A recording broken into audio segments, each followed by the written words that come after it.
Millions of years ago, our ancestors faced a choice that would define humanity forever. They weren't born as skilled hunters or expert gatherers. They were vulnerable creatures struggling to survive in a world dominated by massive predators. This is the extraordinary story of how early human tribes transformed from desperate scavengers into sophisticated hunter-gatherers, developing the skills, tools, and social bonds that would eventually lead to civilization itself. It's a journey of innovation, cooperation, and survival against impossible odds. Chapter 1. Origins. You know what's fascinating about human history? We tend to think our ancestors just suddenly appeared as skilled hunters throwing spears at mammoths. But the real story of how early tribes became hunters and gatherers is far more complex and remarkable than any Hollywood depiction. Picture this.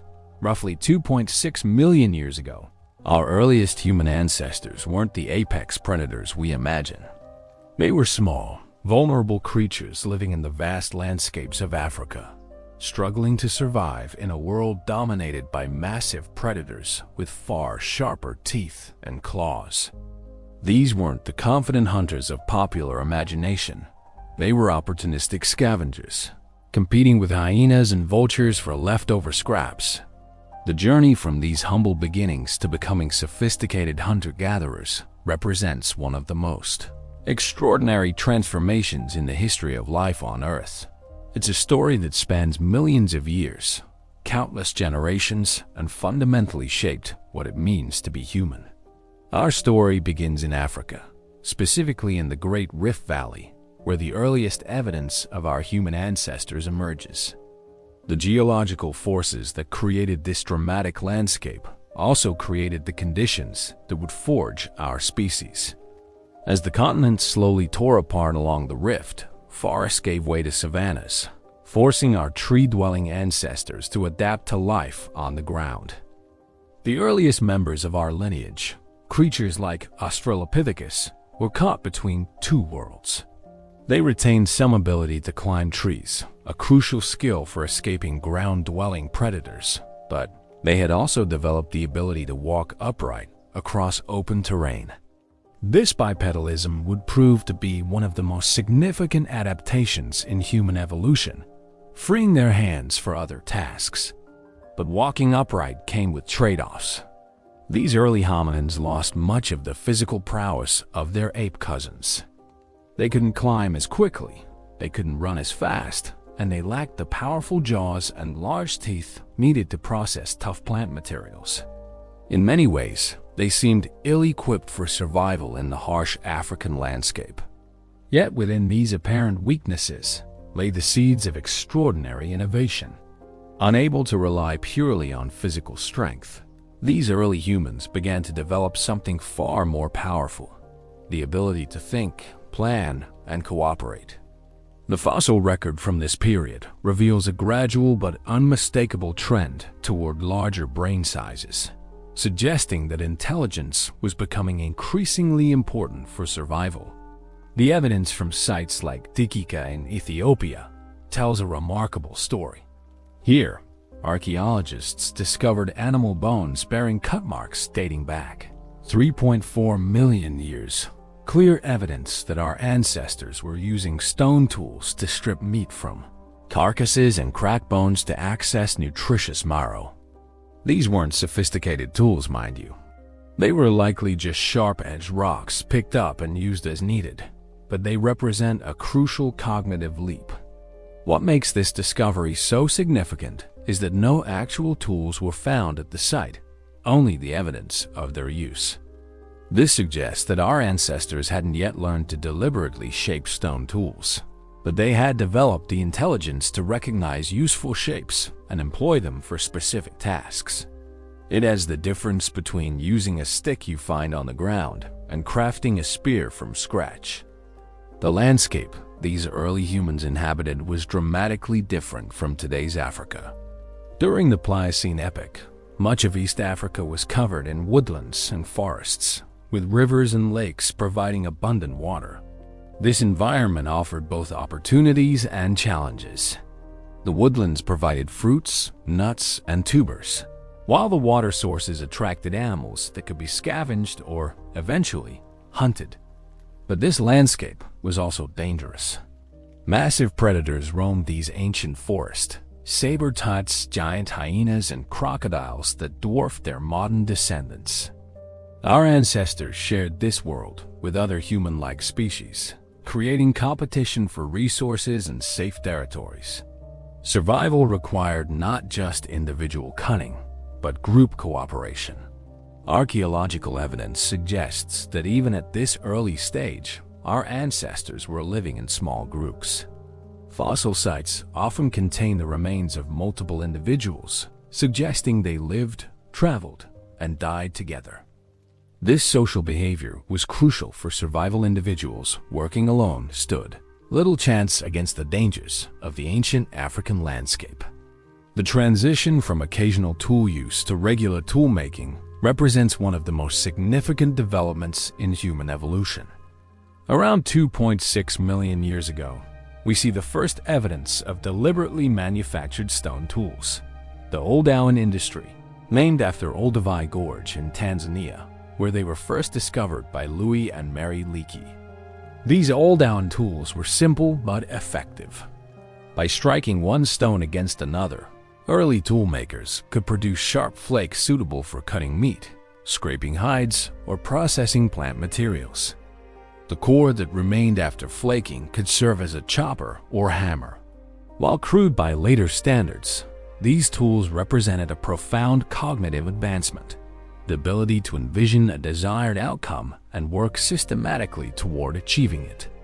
The makers of these tools were likely members of the genus Homo, specifically Homo habilis, whose name literally means handyman. With brain sizes roughly half that of modern humans, but significantly larger than their predecessors.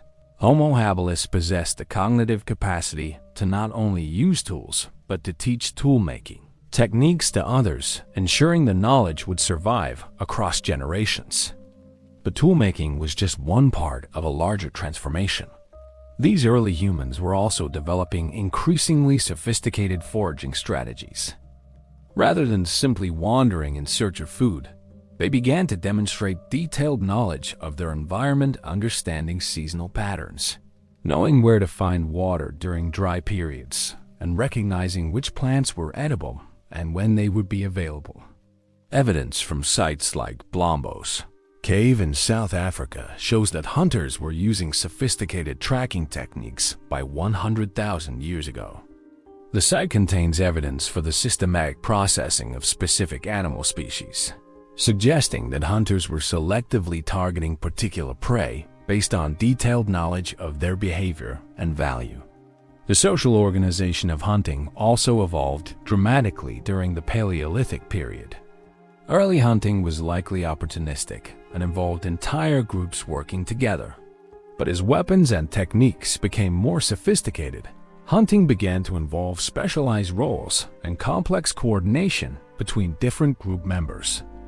Archaeological evidence suggests that by the Upper Paleolithic, hunting groups had developed highly specialized strategies for different types of prey. Some sites show evidence for ambush hunting of solitary animals like cave bears or rhinoceros. Others reveal coordinated drives of herd animals like reindeer or bison. Still others suggest persistence hunting, tracking animals over long distances until they became exhausted. Persistence hunting deserves special attention because it represents a uniquely human hunting strategy that may have been crucial in our evolutionary development. Modern persistence hunters among groups like the San people of southern Africa can run down animals like kudu or eland over distances of 25 miles or more, relying on superior endurance and heat regulation to exhaust their prey. The human capacity for persistence hunting is remarkable and sets us apart from other primates. Our upright posture, efficient sweating system, and energy-efficient running gait allow us to maintain moderate speeds over vast distances. Archaeological evidence suggests that early humans may have used these abilities to hunt megafauna that were too large or dangerous to approach directly. The development of sophisticated hunting strategies had profound effects on early human societies. Successful hunting required extensive cooperation, planning, and knowledge sharing. This created strong incentives for group cohesion and cultural transmission of hunting knowledge across generations. Hunting also influenced human settlement patterns and territorial behavior. Groups needed access to hunting territories large enough to support their needs, leading to the development of territorial systems and resource management strategies. Archaeological evidence shows that some Paleolithic groups maintained seasonal camps positioned to take advantage of animal migration routes. The impact of hunting on human nutrition was equally significant. Meat provided high-quality protein and essential fatty acids that were crucial for brain development and overall health. The ability to consistently obtain meat through hunting may have been a key factor in the evolution of larger human brain sizes. But hunting was never the sole subsistence strategy for early humans. Even the most successful hunting groups supplemented their diet with gathered plant foods, and many groups relied more heavily on gathering than hunting. The archaeological record shows that successful hunter-gatherer societies were those that maintained flexible subsistence strategies, adapting their emphasis on hunting versus gathering based on seasonal and environmental conditions. The relationship between hunting and gathering was complex and complementary. Hunting provided high-value protein and fat, but was unpredictable and risky. Gathering provided reliable carbohydrates and micronutrients, but was labor-intensive and limited by seasonal availability. The most successful groups were those that efficiently combined both strategies. Archaeological evidence reveals that different members of early human groups specialized in different aspects of subsistence. While traditional models suggested that men hunted and women gathered, modern research shows that the reality was more complex. Evidence from sites like Dolní Věstonice in the Czech Republic suggests that both men and women participated in hunting activities, while ethnographic studies of modern hunter-gatherers show considerable variation in subsistence roles. The development of storage technologies during the later Paleolithic period allowed hunting groups to become more efficient and reduce risks. Evidence for food storage includes cache pits, specialized storage containers, and techniques for preserving meat through drying or smoking. These technologies allowed groups to take advantage of seasonal abundance and reduce the impact of unsuccessful hunting periods.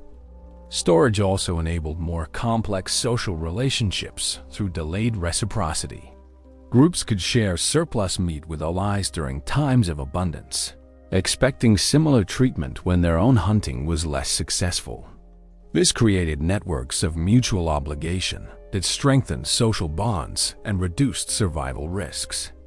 The sophistication of Paleolithic hunting strategies is evident in sites like Dolní Věstonice, where archaeologists have found evidence for the systematic hunting of mammoth herds. The site contains remains of hundreds of mammoths processed over thousands of years, along with sophisticated tools, storage facilities, and evidence for complex social organization. The mammoth hunters of Dolní Věstonice had developed techniques for targeting specific individuals within herds, processing enormous carcasses efficiently, and preserving meat for extended periods. They created specialized tools for different aspects of mammoth hunting and processing, and organized their settlements around the demands of this specialized economy. Similar evidence for specialized hunting economies comes from sites across Eurasia during the Upper Paleolithic. Groups developed techniques for hunting reindeer in northern Europe, bison on the steppes, and seals in coastal areas. Each hunting strategy required specialized knowledge, tools, and social organization adapted to particular prey and environments. The success of these specialized hunting strategies contributed to human population growth and geographic expansion during the later Paleolithic. Archaeological evidence shows increasing site density and larger settlements in many regions, suggesting that improved hunting techniques were supporting larger human populations. But the reliance on hunting also created vulnerabilities. Groups that became too specialized in hunting particular species were vulnerable to environmental changes that affected their prey. The end Pleistocene extinctions, which eliminated many large mammal species, forced human groups to develop new subsistence strategies and may have contributed to the eventual transition to agriculture.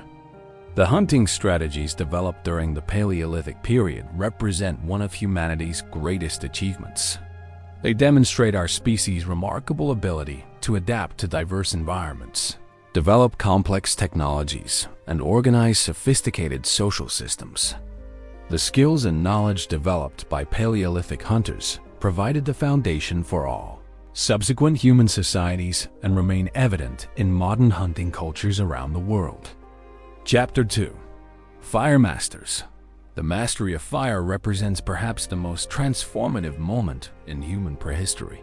While our ancestors had been using stone tools for over 1,000,000 years, the controlled use of fire would revolutionize every aspect of human life, from what they could eat to where they could live, from how they organized their societies to how they understood their place in the world. The story of fire's discovery and control is shrouded in mystery, largely because fire leaves such ephemeral traces in the archaeological record. Unlike stone tools, which can survive for millions of years, evidence of ancient fires can be easily destroyed by wind, water, and time. What remains are subtle clues, patches of reddened earth, fragments of burnt bone, and microscopic traces of ash in ancient sediments.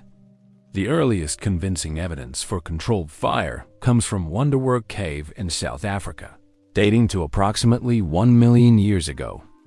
Using advanced microscopic analysis, researchers found burned bone fragments and ash particles in layers of undisturbed sediment, providing strong evidence that early humans were deliberately creating and maintaining fires within the cave. This discovery pushes back our understanding of fire control by hundreds of thousands of years from previous estimates. It suggests that the mastery of fire was not a late development in human evolution, but rather a fundamental capability that helped shape our species from very early in our development. But understanding when humans first controlled fire is only part of the story. Equally important is understanding how this mastery developed and what it meant for human survival and social development. The process likely began with opportunistic use of natural fire blazes started by lightning strikes or volcanic activity that early humans learned to capture and maintain. Keeping a fire alive would have required unprecedented levels of planning and cooperation. Someone had to gather fuel, tend the flames, and ensure the fire never went out completely. This wasn't just a matter of convenience. In many environments, losing control of fire could mean the difference between life and death. The benefits of controlled fire were enormous and immediate. Most obviously, fire provided warmth, extending the range of environments where humans could survive. With fire, groups could venture into temperate regions that would have been uninhabitable for tropical adapted primates. Archaeological evidence shows that shortly after gaining fire control, human populations began expanding into cooler climates across Eurasia. Fire also provided protection from predators. Most large carnivores instinctively fear fire, giving human groups with controlled flames a significant defensive advantage. This protection was especially valuable during the vulnerable hours of darkness when many predators are most active. But perhaps the most revolutionary impact of fire was on human diet and nutrition. Cooking fundamentally transformed the foods available to early humans and dramatically improved their nutritional value. Raw meat, while edible, is difficult to digest and carries significant risks of parasites and disease. Cooked meat is not only safer, but provides more usable energy with less digestive effort. The impact on plant foods was even more dramatic. Many tubers, roots, and seeds that are inedible or barely nutritious when raw become highly valuable food sources when cooked. Fire broke down tough cellular structures, neutralized toxins, and made nutrients more accessible to human digestion. Recent archaeological discoveries have provided remarkable insights into early cooking practices. At Gesher Banat Yaakov in Israel, researchers found evidence of systematic fish cooking dating to 780,000 years ago. Analysis of ancient fish teeth revealed that they had been exposed to controlled heating at temperatures between 200 and 500 degrees Celsius, clear evidence of deliberate cooking rather than accidental burning. This site also revealed that early humans had developed sophisticated understanding of their environment. The fish remains belonged to species that would have been available seasonally, suggesting that these early people had detailed knowledge of natural cycles and planned their activities accordingly. They weren't just opportunistic scavengers anymore. They were skilled resource managers. The cooking hypothesis, proposed by primatologist Richard Wrangham, suggests that the adoption of cooking was so fundamental that it actually drove human evolution. According to this theory, the energy savings from eating cooked food allowed early humans to develop larger brains while maintaining smaller, weaker jaw muscles and teeth. The evidence supporting this hypothesis is compelling. Modern humans cannot survive on a diet of purely raw wild foods. We simply lack the digestive capacity to extract enough nutrition from uncooked plant materials.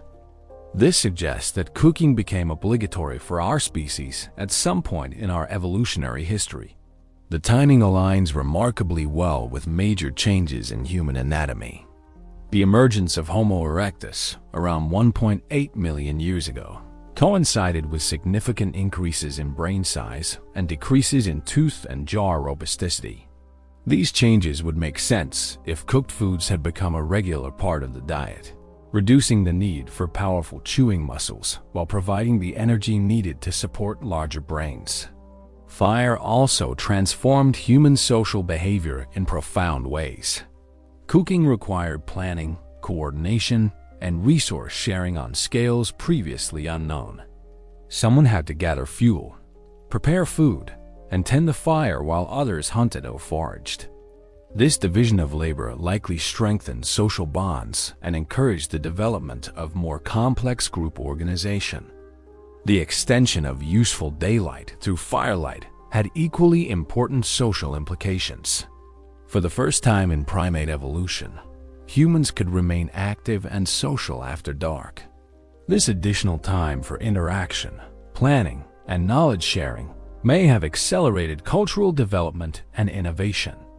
Archaeological evidence suggests that hearths became focal points of early human social life.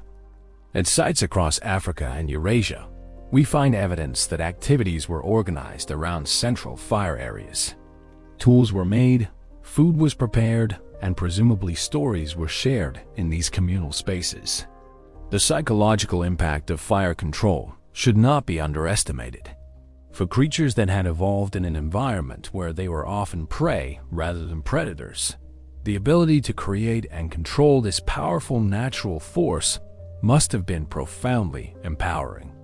Fire represented security, warmth, nutrition, and perhaps most importantly, a degree of control over the natural world. As fire use became more sophisticated, it enabled increasingly complex technologies. Heat treatment of stone tools, which begins appearing in the archaeological record around 164,000 years ago, allowed toolmakers to improve the quality of their raw materials. By carefully heating silkrete rocks, early humans could make them easier to flake and capable of holding sharper edges. The evidence from Blombos Cave in South Africa shows that Middle Stone Age humans were routinely heat-treating their stone tools, demonstrating sophisticated understanding of how fire could be used to transform materials. This knowledge required careful temperature control, precise timing, and understanding of how different rocks responded to heat skills that could only be developed through generations of experimentation and teaching. Fire also enabled the creation of entirely new materials. The earliest known use of adhesives dates to around 200,000 years ago, when humans began creating compound tools by hafting stone points to wooden shafts using tree resins and plant-based glues. The preparation of these adhesives required controlled heating and precise temperature management. By the time we reached the Upper Paleolithic, around 40,000 years ago, humans were using fire for an extraordinary range of activities. They were creating pottery, working with bone and antler, and even using fire to navigate deep cave systems where they created some of humanity's earliest art. The mastery of fire represents a watershed moment in human development, the point at which our ancestors truly began to shape their environment rather than simply adapting to it. With fire, humans gained the ability to transform raw materials, extend their geographic range, and create the first human-controlled environments. It was the foundation upon which all subsequent technological and social development would build. Chapter 3. Tool Revolution. The development of increasingly sophisticated tools represents one of humanity's most remarkable achievements. Over the course of millions of years, our ancestors transformed from creatures who occasionally used unmodified stones into master craftspeople, capable of creating implements of extraordinary complexity and precision. This technological revolution didn't happen overnight. It unfolded gradually, with each generation building upon the innovations of their predecessors. The archaeological record reveals a clear progression from the simplest tool use to increasingly sophisticated technologies that required advanced planning, specialized knowledge, and considerable skill to produce. The journey begins with the Oldowan industry, which dominated human technology for over 1 million years. These tools may appear crude to modern eyes, simple cores and flakes produced by striking one stone against another, but they represented a profound cognitive leap. Creating an effective Oldowan tool required understanding the properties of different types of stone, the ability to visualize the desired outcome, and the motor skills to execute controlled strikes. Archaeological experiments have shown that even these simple tools require considerable practice to master. Modern volunteers attempting to replicate Oldowan techniques often struggle to produce functional implements, highlighting the skill and experience that early toolmakers must have possessed. The consistency of Oldowan tools across vast geographic and temporal ranges suggests that knowledge was being systematically transmitted from experienced toolmakers to novices. Around 1.76 million years ago, a new technological tradition emerged that would dominate human toolmaking. For over 1 million years, the Acheulean industry. The signature tool of this tradition was the hand axe, a large, bifacially worked implement with a characteristic teardrop or oval shape. Acheulean hand axes represent a quantum leap in technological sophistication. Unlike Oldowan tools, which were produced through relatively simple flaking, hand axes required complex planning and execution. Toolmakers had to envision the final shape, carefully control the removal of flakes from both sides of the core, and maintain symmetry throughout the process. The cognitive demands of hand axe production were substantial. Neurological studies of modern toolmakers suggest that creating bifacial tools activates the same brain regions involved in language processing, hinting at connections between technological and linguistic development. Some researchers argue that the complex planning required for hand axe production may have helped drive the evolution of advanced cognitive abilities. But Acheulean technology wasn't limited to hand axes. Archaeological sites from this period reveal a diverse toolkit, including cleavers, picks, scrapers, and chopping tools. Each implement was designed for specific tasks, demonstrating that early humans had developed sophisticated understanding of tool function and efficiency. The uniformity of Acheulean technology across vast distances is remarkable. Hand axes found in Africa are virtually identical to those discovered in Europe and Asia, despite being separated by thousands of miles and hundreds of thousands of years.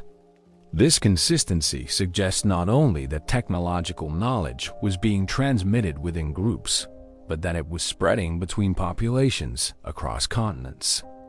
The spread of Acheulean technology coincided with the expansion of Homo erectus out of Africa and across Eurasia. These early migrants carried their technological traditions with them, establishing tool-making practices that would persist for hundreds of thousands of years in their new homelands. As human populations spread into new environments, they encountered different raw materials and environmental challenges that spurred technological innovation. In regions where high-quality flint was scarce, toolmakers learned to work with alternative materials like quartzite, basalt, and obsidian. Each material required different techniques and strategies, expanding the technological knowledge base. The Middle Paleolithic period, beginning around 300,000 years ago, witnessed another major technological revolution with the development of prepared core techniques. The most famous of these is the Lavallois method, which involved carefully preparing a stone core to produce flakes of predetermined size and shape. Lavallois technology represented a conceptual breakthrough. Instead of simply striking flakes from a core as needed, toolmakers began with a clear mental template of the desired end product and worked systematically to achieve it. This required understanding of three-dimensional geometry, precise control of force and angle, and the ability to plan multiple steps ahead. The advantages of prepared core techniques were significant. They allowed toolmakers to maximize the cutting edge produced from a given amount of raw material, a crucial consideration when high-quality stone was scarce. They also enabled the production of more standardized tools, better suited for specific tasks. Archaeological evidence suggests that Middle Paleolithic toolmakers were becoming increasingly specialized. Different sites show evidence of tools optimized for specific activities: hunting points, hide scrapers, woodworking tools, and food processing implements. This specialization reflects growing sophistication in understanding the relationship between tool design and function. The period also saw the emergence of composite tools implements made from multiple components. Stone points were hafted onto wooden shafts to create spears, scrapers were mounted in handles for improved grip and leverage, and cutting edges were set into wooden or bone tools. These composite technologies required not only stoneworking skills, but knowledge of woodworking, adhesive preparation, and binding techniques. Creating effective hafted tools required understanding of leverage, balance, and ergonomics. A poorly balanced spear would be ineffective for hunting, while a scraper mounted at the wrong angle would be useless for hide processing. The sophistication of Middle Paleolithic composite tools suggests that their makers had developed detailed understanding of mechanical principles. The production of hafting adhesives itself represents a complex technology.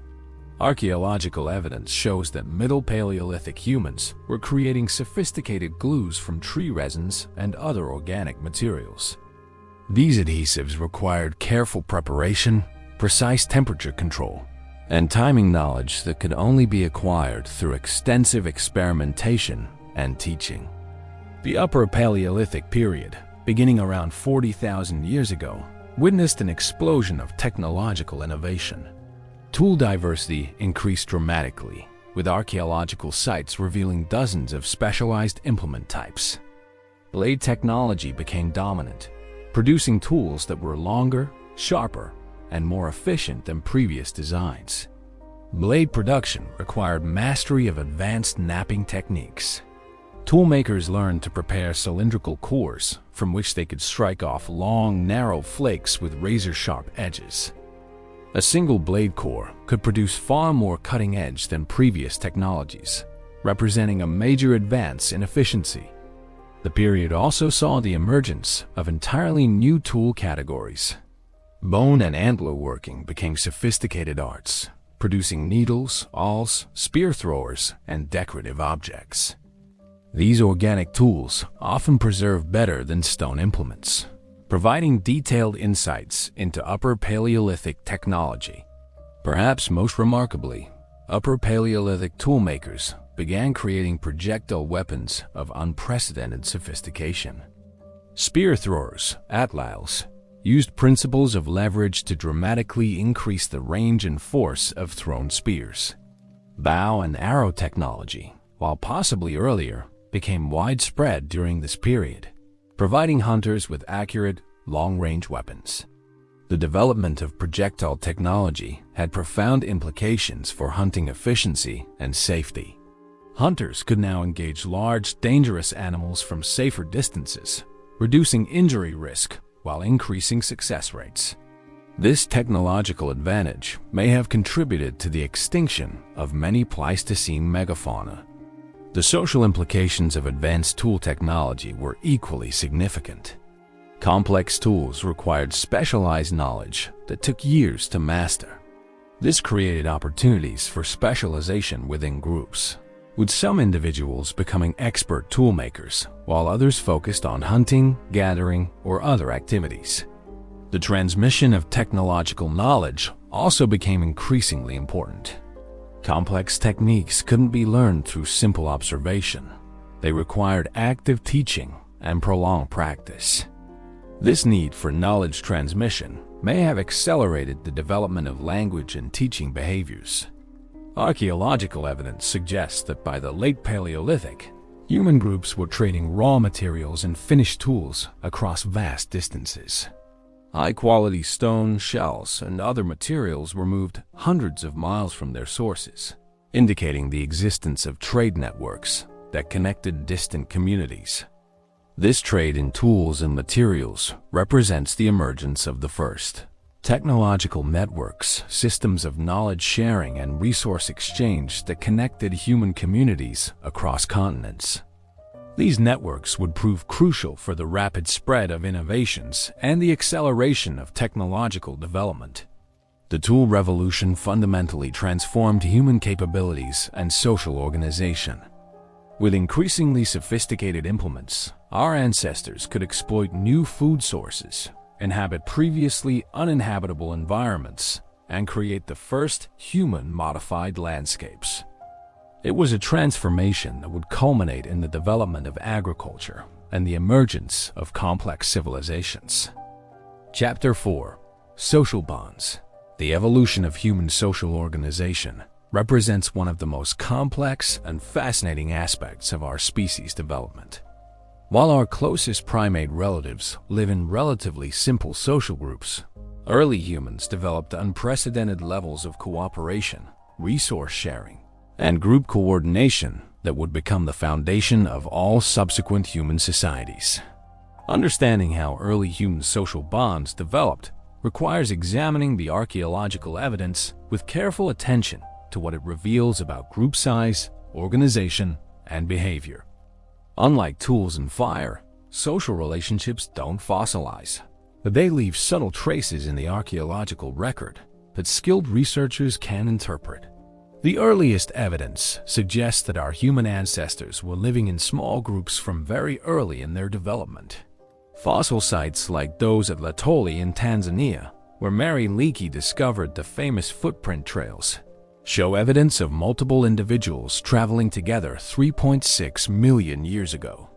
The spacing and size of the footprints suggest a family group, perhaps 2 adults and a child walking across volcanic ash. These early groups were likely similar in size and structure to those of modern chimpanzees' small, family-based units of perhaps 15 to 30 individuals. But even at this early stage, there are hints of behaviors that would distinguish human societies from those of other primates. Archaeological sites from the time of Homo habilis reveal patterns that suggest these early humans were establishing central gathering places, what researchers call home bases. Unlike modern apes, who build new nests each night wherever they happen to be, Homo habilis groups were returning repeatedly to specific locations where they processed food, made tools, and presumably engaged in social activities. The implications of this behavior are profound. Establishing and maintaining home bases required group coordination, territorial awareness, and planning abilities that went far beyond anything seen in other primates. It suggests that these early humans had developed concepts of communal property and shared space that would become fundamental to human society. Evidence from sites like Olduvai Gorge reveals that these home bases were sophisticated operations.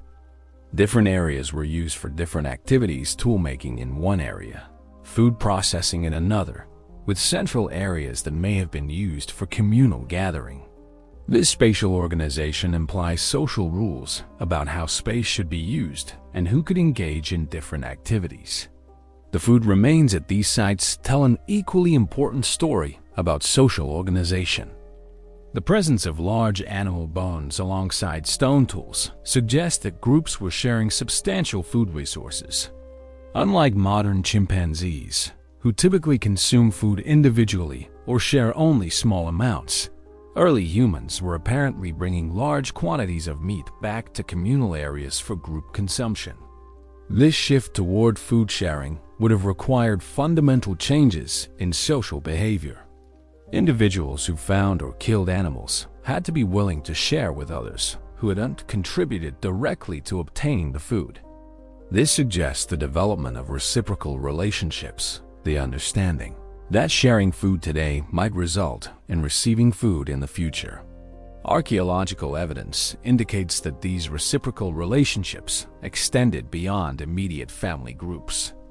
Toolstone from quarries, located many miles from archaeological sites, suggest that early humans were either traveling great distances to obtain raw materials or trading with other groups.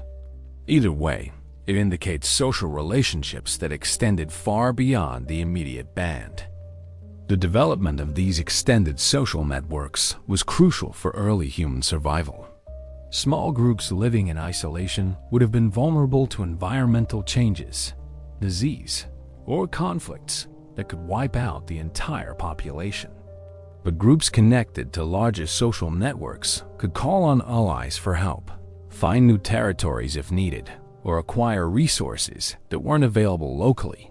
Evidence for the importance of these social connections comes from studies of modern hunter-gatherer societies. Anthropological research shows that contemporary foraging groups maintain social relationships with dozens of other bands, often scattered across hundreds of square miles. These relationships provide crucial insurance against local disasters and access to mates from outside the immediate group.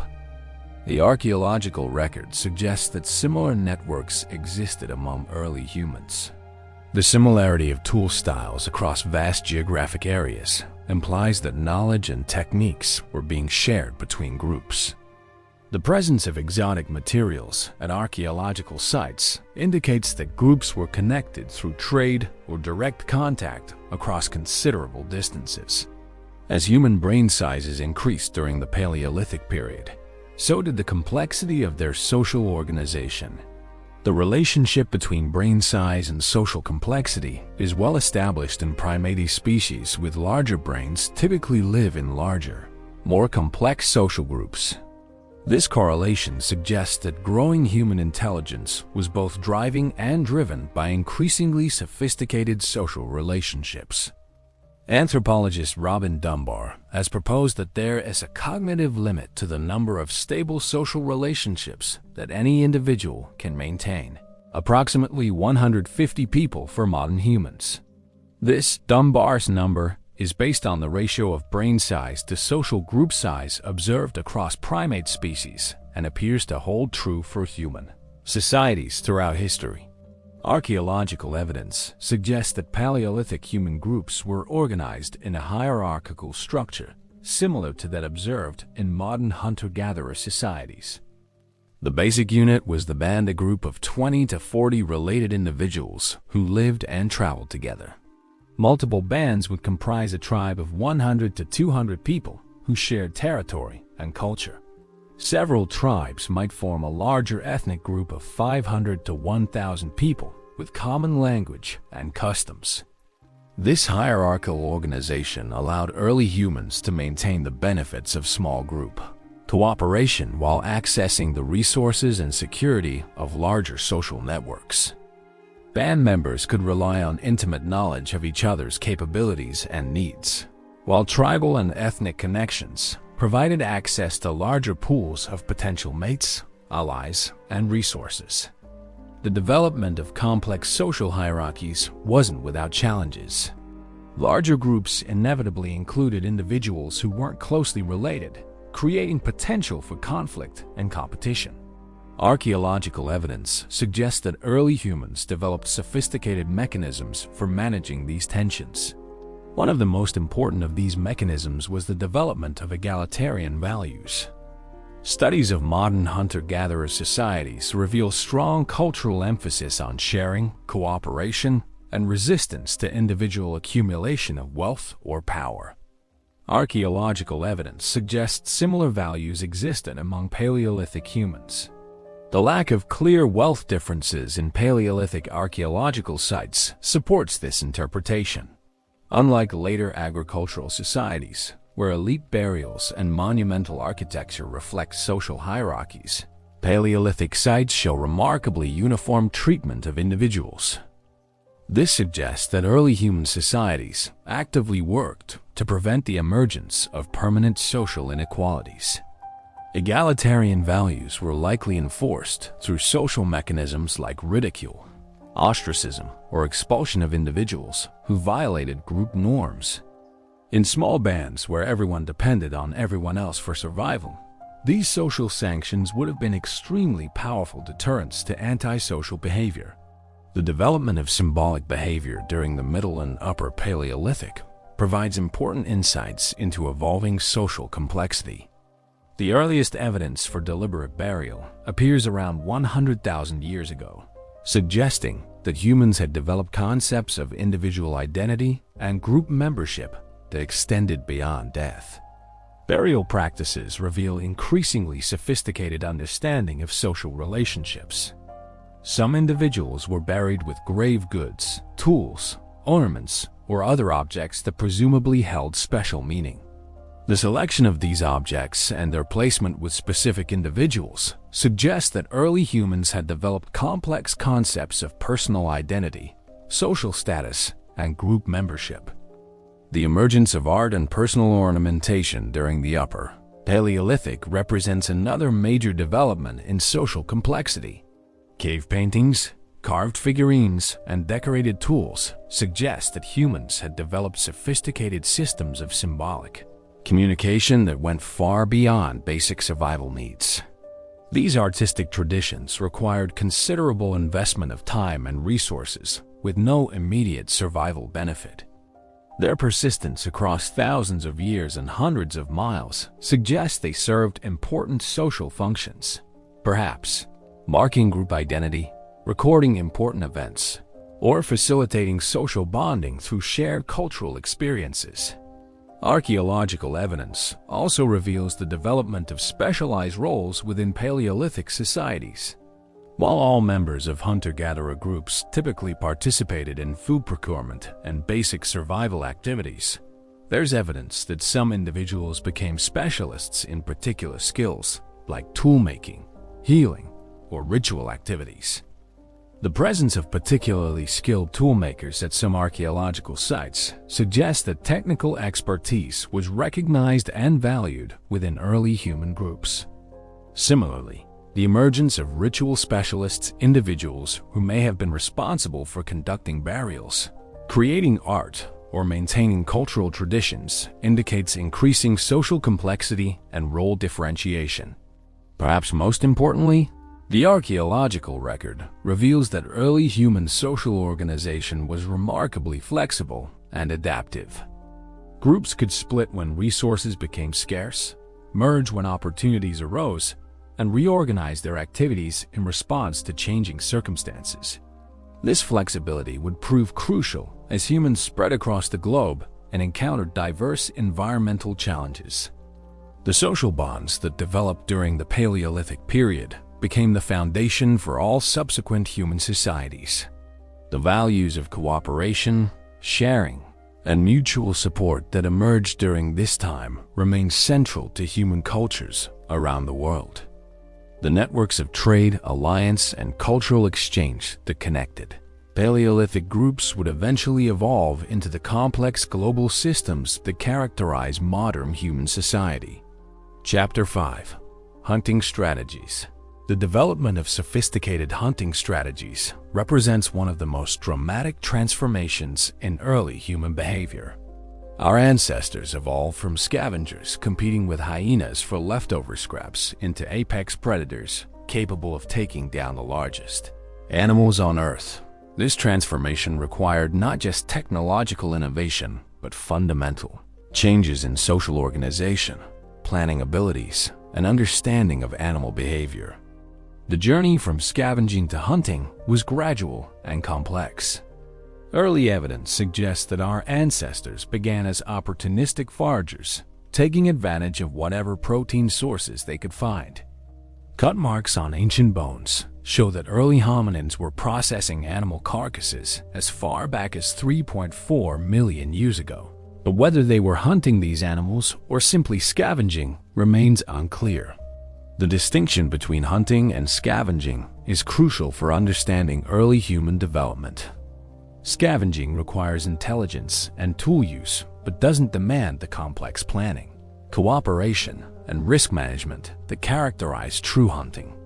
The transition from one to the other represents a fundamental shift in human capabilities and social organization. Archaeological evidence from sites like Olduvai Gorge provides insight into this transition. Early layers of the site contain predominantly small animal bones and bones from animals that died natural deaths or were killed by other predators.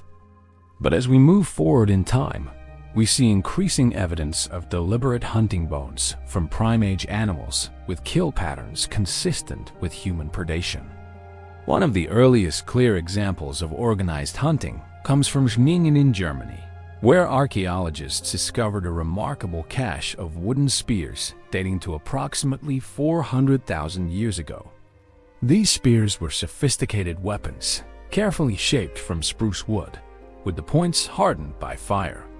Their design and construction indicate that early humans had developed detailed understanding of projectile mechanics and weapon effectiveness. The Schningen spears also reveal important insights about early hunting strategies. The site contained remains of horses and other large mammals, suggesting that these early hunters were targeting substantial prey. Taking down animals of this size would have required coordinated group effort, careful planning, and sophisticated knowledge of animal behavior. Experimental archaeology has provided valuable insights into how these early hunting strategies might have worked. Modern researchers using replicas of Paleolithic weapons have demonstrated that even simple wooden spears can be effective against large animals when used by coordinated groups of hunters. The key is not individual prowess, but group coordination and tactical planning. The development of effective hunting strategies required early humans to become expert naturalists. Successful hunters needed detailed knowledge of animal behavior, movement patterns, feeding habits, and seasonal migrations. They had to understand how different animals responded to threats, which individuals in a herd were most vulnerable, and how to predict animal movements. Archaeological evidence suggests that early humans developed this knowledge through careful observation and cultural transmission.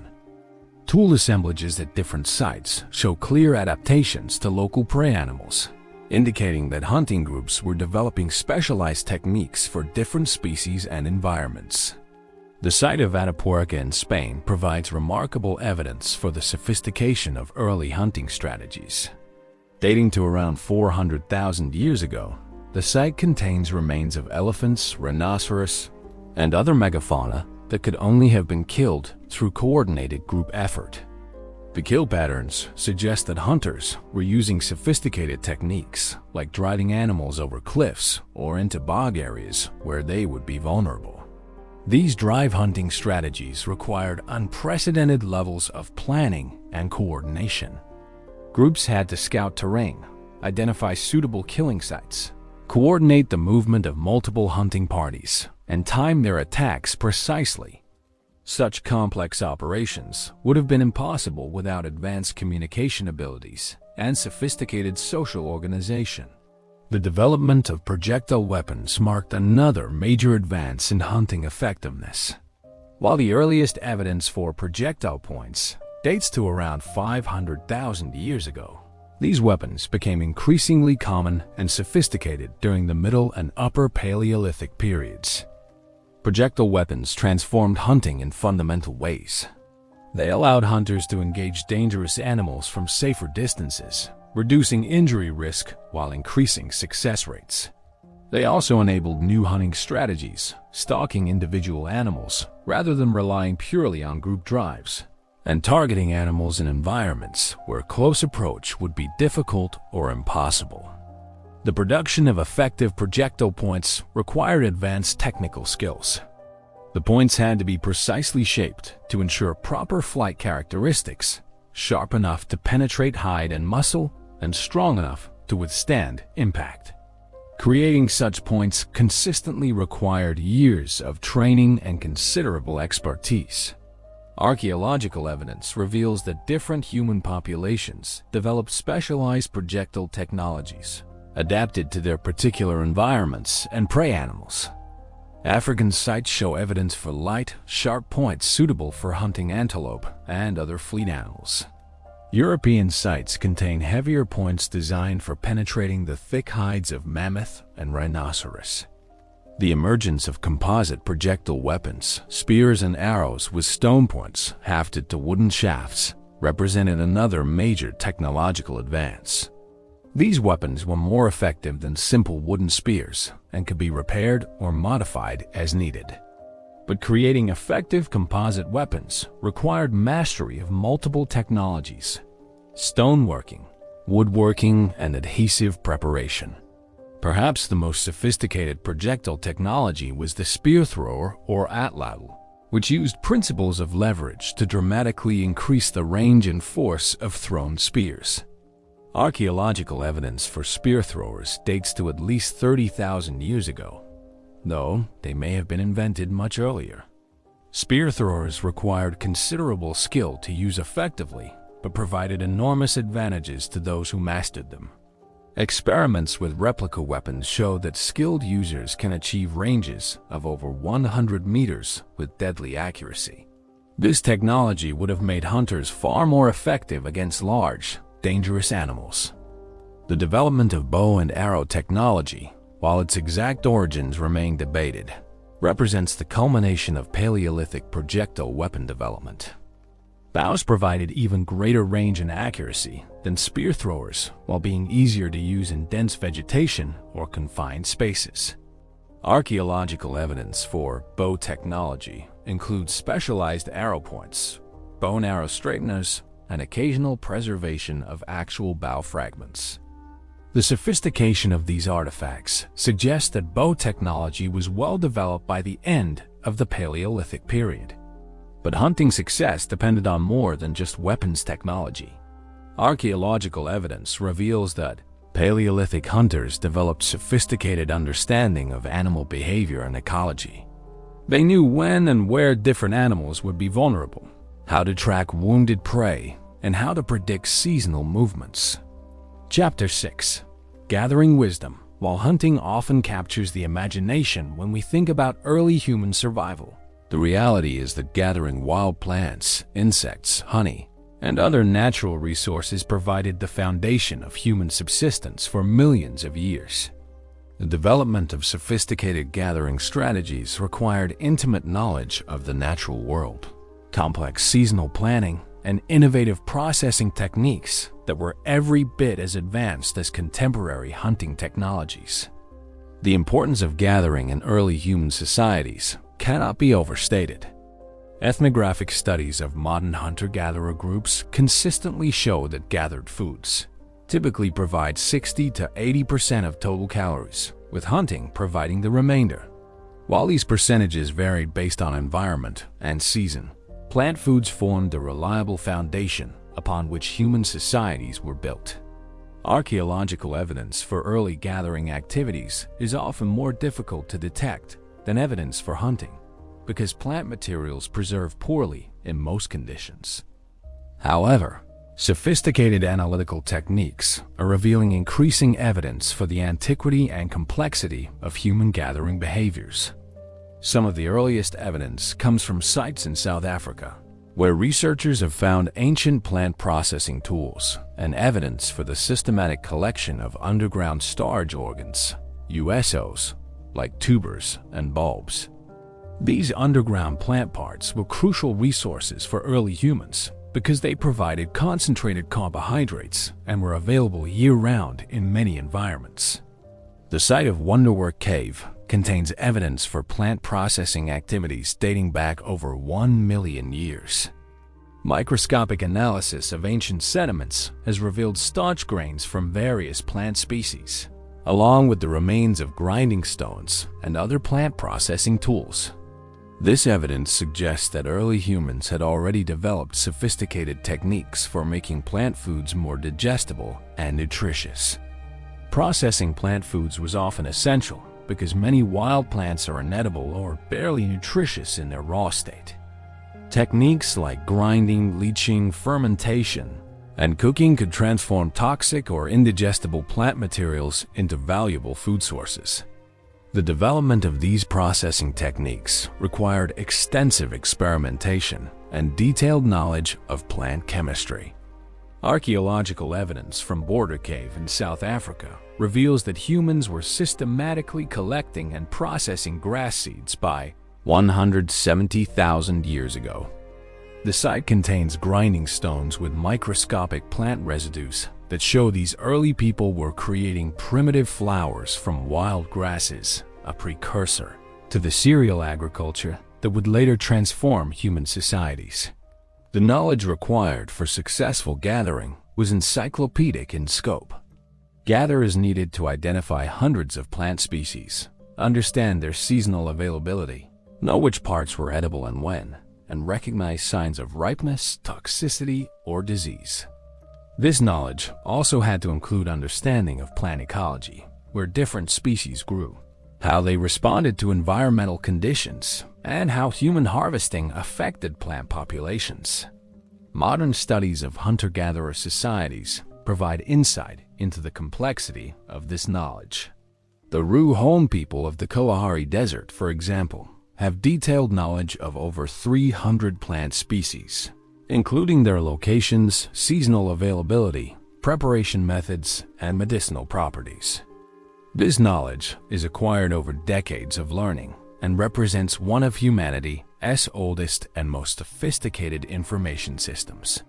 The transmission of gathering knowledge was crucial for group survival and required sophisticated teaching and learning systems. Unlike hunting skills, which could be demonstrated relatively quickly, plant knowledge required extensive verbal instruction, hands-on experience, and continuous refinement over years or decades. Archaeological evidence suggests that specialized plant processing areas were common at Paleolithic sites. These areas typically contained grinding stones, mortar, and other processing tools, along with evidence for fires used in food preparation. The consistent organization of these areas suggests that plant processing was a regular, systematic activity rather than opportunistic foraging. The seasonal round, the annual cycle of movement and resource exploitation, was largely organized around plant availability. Groups moved between different resource zones as various plants came into season, timing their movements to take advantage of peak abundance. This required sophisticated understanding of plant phenology and environmental cues. Evidence from sites like El Halo II in Israel shows that Paleolithic groups were managing plant resources in sophisticated ways.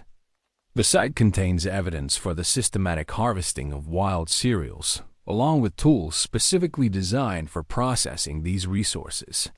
The organization of the site suggests that cereal processing was a major activity that influenced settlement planning and social organization. The development of specialized gathering tools represents another aspect of technological innovation that parallels advances in hunting equipment. Early tools were simple digging sticks for extracting tubers, containers for carrying collected foods, and grinding stones for processing. But over time, these tools became increasingly sophisticated and specialized. Digging sticks evolved from simple pointed sticks to weighted tools with specialized tips for different types of extraction work. Containers developed from simple animal skins or large leaves to woven baskets with specific designs for different types of foods. Processing tools expanded to include mortar, pestles, winnowing baskets, and specialized scrapers and knives. The production of these specialized tools required considerable skill and knowledge. Basket weaving, for example, demands understanding of plant fiber properties, complex manual techniques, and sophisticated design principles. Archaeological evidence suggests that some individuals within groups became specialists in producing these essential tools. The social organization of gathering activities varied considerably, but typically involved cooperation and sharing similar to hunting activities. Large-scale gathering efforts, such as harvesting seasonal nuts or processing toxic plants, required coordinated group effort and knowledge sharing. These activities often became important social events that strengthened community bonds. Women's roles in gathering have been particularly important, though the traditional model of strict gender divisions is increasingly questioned by modern research. While women were often primary gatherers in many societies, evidence suggests that gathering was frequently a community activity involving multiple age groups and both genders. The nutritional importance of gathered foods extended beyond simple calorie provision. Wild plants provided essential vitamins, minerals, and phytochemicals that were crucial for human health. Many gathered foods also had medicinal properties, making gathering knowledge essential not just for nutrition but for treating illness and maintaining health.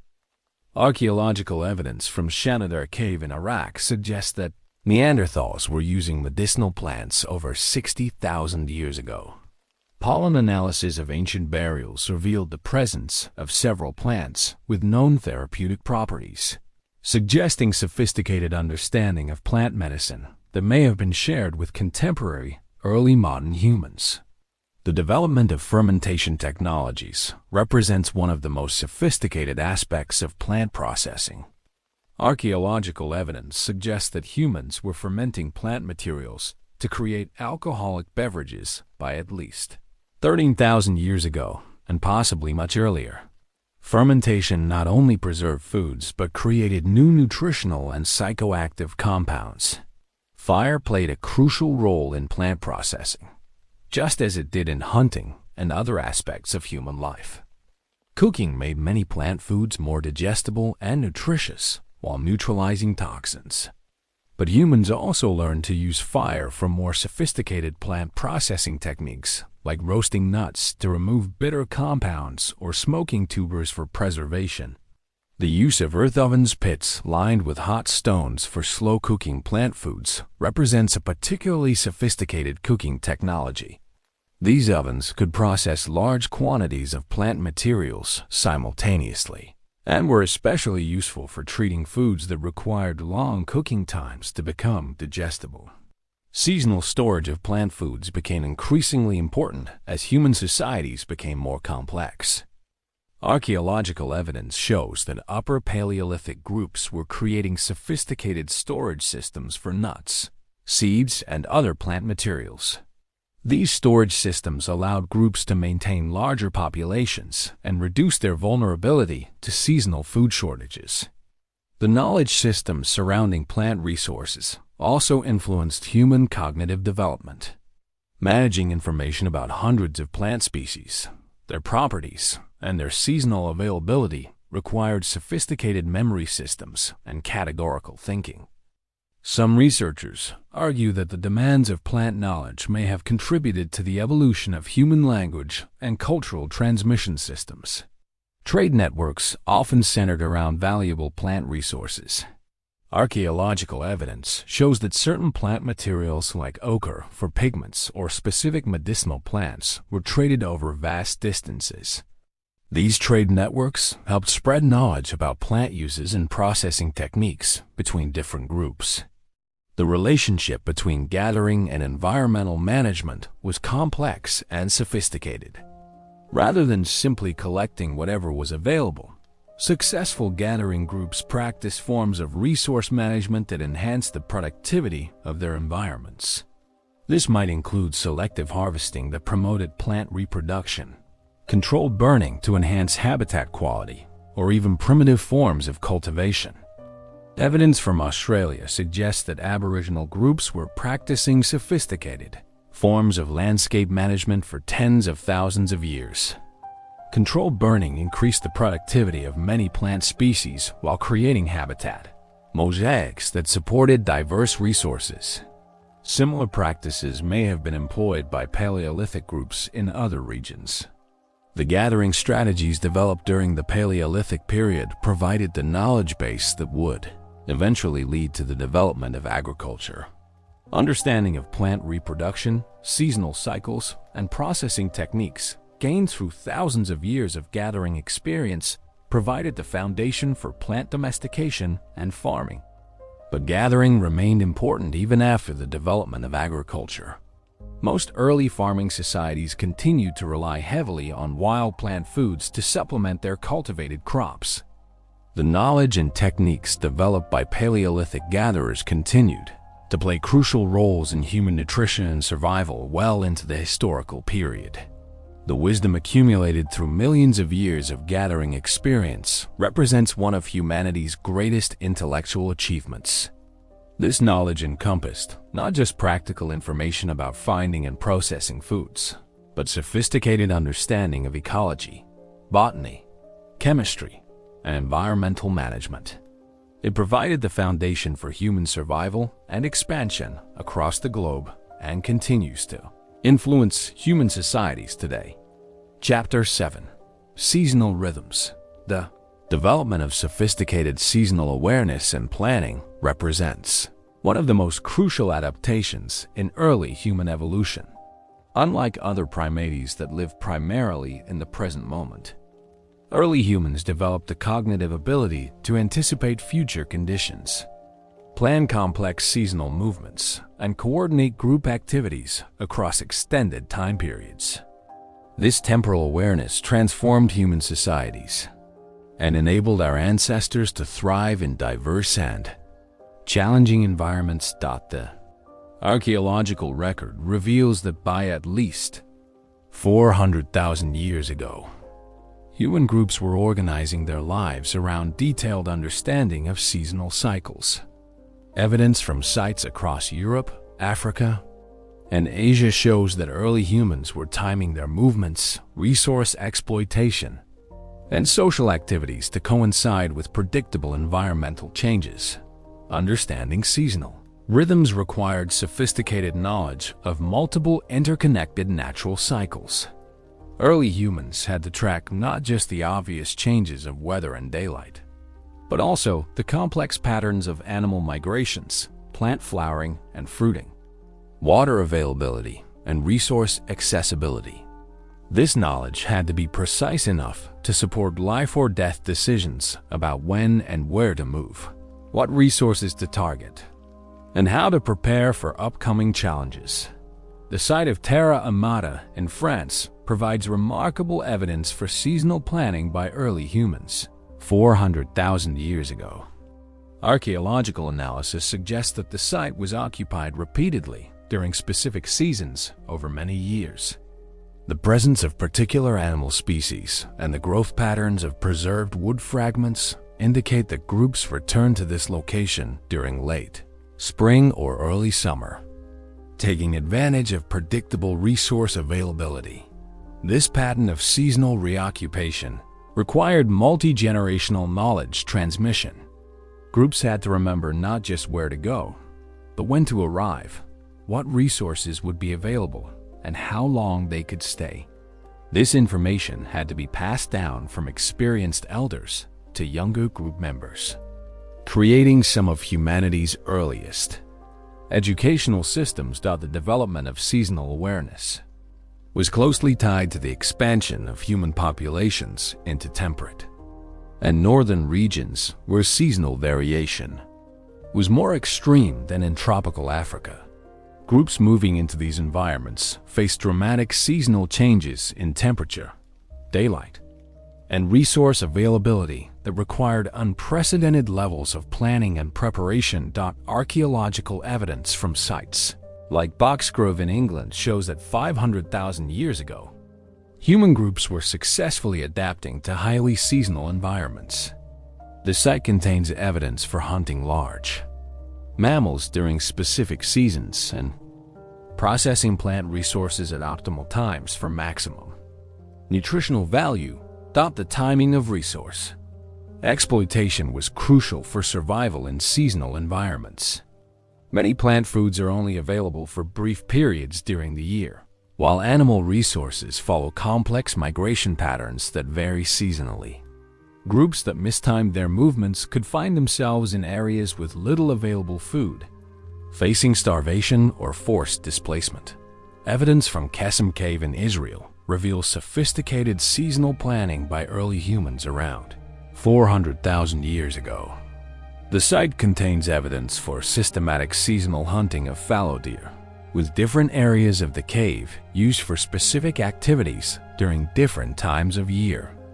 This organization suggests that groups had developed detailed understanding of how to optimize their use of space and resources across seasonal cycles. The social implications of seasonal planning were profound.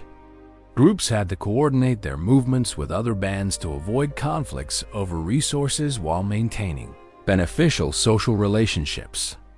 This required communication systems that could convey complex information about timing, locations, and resource conditions across extended networks. Archaeological evidence suggests that seasonal aggregation sites became important features of human social organization. These were locations where multiple groups would gather during times of resource abundance, creating opportunities for trade, mate exchange, and information sharing. Such gatherings required precise coordination and planning by multiple groups. The Magdalenian culture of Europe, dating to around 17,000 to 12,000 years ago, provides exceptional evidence for sophisticated seasonal organization. Archaeological sites show that these groups had developed complex seasonal routes that took them through diverse environments, exploiting reindeer migrations, salmon runs, and seasonal plant resources with remarkable precision. Evidence from Pinsevin in France reveals the sophistication of Magdalenian seasonal planning. The site was repeatedly occupied during autumn reindeer migrations, with groups arriving just as herds passed through the area.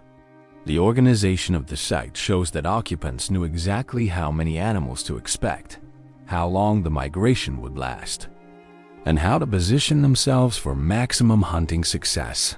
The development of storage technologies was crucial for managing seasonal abundance and scarcity. Archaeological evidence shows that Upper Paleolithic groups were creating sophisticated storage systems that allowed them to preserve seasonal surpluses for use during lean periods. These systems required not just technical knowledge but sophisticated planning abilities. Evidence for seasonal food storage includes cache pits, specialized storage structures, and preservation techniques like smoking and drying. The positioning and construction of these storage facilities reveals detailed understanding of seasonal weather patterns, animal behavior, and food preservation chemistry. The site of Dolní Věstonice in the Czech Republic provides remarkable evidence for seasonal storage by mammoth hunters 26,000 years ago. The site contains numerous storage pits positioned to take advantage of permafrost conditions for preserving meat, along with evidence for sophisticated processing techniques that maximize the utility of seasonal hunting success. Seasonal planning also influenced human technological development. Different seasons required different toolkits, with groups needing to anticipate future needs and prepare appropriate equipment in advance. This forward-thinking approach to technology represents a major cognitive advancement over simple reactive tool use. Archaeological evidence shows that some Paleolithic groups were manufacturing and catching tools at specific locations for use during predictable seasonal activities. This behavior required understanding not just of immediate needs, but of future requirements that might arise months in advance. The development of seasonal clothing and shelter Technologies represents another aspect of temporal planning. Groups moving into seasonal environments had to prepare for dramatic changes in weather conditions, requiring sophisticated understanding of materials, construction techniques, and physiological needs. Evidence from sites like Songjir in Russia shows that Upper Paleolithic groups were creating elaborate seasonal clothing systems using furs, skins, and other materials. The complexity of these garments suggests sophisticated understanding of insulation, weatherproofing, and ergonomic design adapted to specific seasonal activities. Seasonal rhythms also influenced human reproductive and social patterns. Archaeological evidence suggests that births, marriages, and other important social events were often timed to coincide with seasonal resource abundance or group aggregations. This timing required long-term planning and sophisticated understanding of biological and social cycles. The alignment of human activities with natural cycles created some of humanity's earliest ritual and ceremonial traditions. Archaeological evidence for cave art, burial practices, and other symbolic behaviors often shows seasonal patterning, suggesting that early humans were developing ceremonial calendars tied to natural cycles. The development of astronomical knowledge was closely tied to seasonal planning. Early humans needed to track celestial cycles to predict seasonal changes, leading to sophisticated understanding of solar and lunar patterns. This knowledge formed the foundation for later calendar systems and astronomical traditions. Archaeological evidence from sites like Nabta Playa in Egypt suggests that humans were creating astronomical alignments and calendar systems by at least 7,000 years ago. But the knowledge underlying these systems likely developed much earlier during the Paleolithic period. The ability to plan across seasonal cycles gave human groups enormous adaptive advantages. They could exploit diverse environments, maintain larger populations, and reduce risks associated with environmental variability. This temporal flexibility was crucial for human expansion across the globe and adaptation to diverse ecological conditions. But seasonal planning also created new vulnerabilities. Groups that became too dependent on specific seasonal resources were vulnerable to environmental changes that disrupted these patterns. Climate fluctuations, resource depletion, or ecological changes could force major adjustments to seasonal strategies. The end Pleistocene climate changes that marked the transition to the Holocene forced major adaptations in human seasonal strategies. Groups had to develop new seasonal routes adapted to changing environments, leading to innovations that would eventually include the development of agriculture and permanent settlements. The seasonal awareness developed during the Paleolithic period provided the foundation for all subsequent human societies. Understanding of natural cycles, planning abilities, and temporal coordination remain central to human cultures around the world. The seasonal rhythms that govern Paleolithic life continue to influence human activities. From agricultural cycles to ceremonial calendars to modern economic planning, the sophistication of Paleolithic seasonal planning challenges common assumptions about primitive human societies. These were not groups living hand-to-mouth existences, but sophisticated societies with complex knowledge systems, elaborate planning abilities, and intricate coordination mechanisms. They had developed some of humanity's first scientific knowledge systems, combining careful observation with predictive modeling to create sustainable ways of life in diverse and challenging environments. Chapter 8. Landscape learning. The ability to navigate, understand, and modify landscapes represents one of the most fundamental human adaptations. Over hundreds of thousands of years, our ancestors developed sophisticated mental mapping abilities, landscape reading skills, and environmental modification techniques that allowed them to thrive in virtually every environment on Earth. This geographical intelligence was as crucial to human survival as tool-making or fire control. The development of landscape knowledge began with basic navigation needs. Early human groups moving across the African landscape had to find their way between water sources, resource areas, and safe camping spots. Making navigation errors could mean death from dehydration, starvation, or predation. The ability to create and maintain accurate mental maps became a fundamental survival skill. Archaeological evidence suggests that even early human species possessed sophisticated spatial awareness. The distribution of stone tools and raw materials at sites like Olduvai Gorge indicates that Homo habilis groups were traveling specific routes between toolstone sources and activity areas, suggesting they had detailed knowledge of landscape features and resource locations. The cognitive demands of landscape navigation were substantial.